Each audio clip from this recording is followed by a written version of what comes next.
पन्हाळगडाच्या पायथ्याशी असलेलं आंबवडे हे गाव आदर्श गाव म्हणून प्रसिद्ध आहे।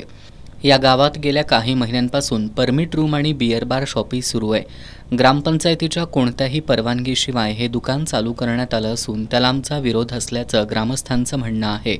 याबाबत गावकऱ्यांनी गावसभा घेऊन बियर शॉपी बंदीचा निर्णय केलाय। गावसभेचा ठराव आणि महिलांच्या तक्रार अर्जानंतर जिल्हाधिकाऱ्यांनी गावात मतदान प्रक्रिया राबवण्याचे आदेश दिलेत।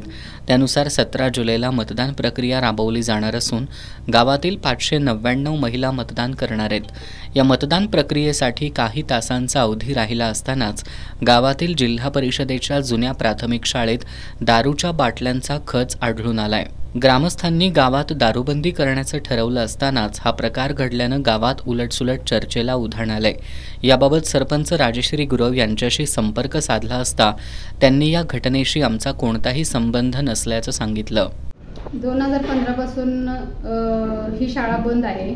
त्या शाळेचं वरती शिफ्टिंग झाल्यामुळे ह्या शाळेमध्ये तसं कोणीही येत नव्हतं, पण आता हे मतदानाचं आपलं ठेवल्यामुळं हे मुद्दाम कुणीतरी करण्यात आलेलं आहे आणि हे मुद्दाम केलं जरी असलं तरी ह्याच्यामुळे आमच्या गावातल्या महिला जास्तच उत्सुक झालेले आहेत। ह्याच्यामुळे आणि ह्याच्यापेक्षा जास्त मतदान पडून आम्ही बहुमताने त्यांची आडवी बाटली करू शकतो। दारूबंदीसाठी काही तास राहिले असतानाच शाळेच्या इमारतीत दारूच्या बाटल्या सापडल्यानं चर्चांना उधाण आलंय।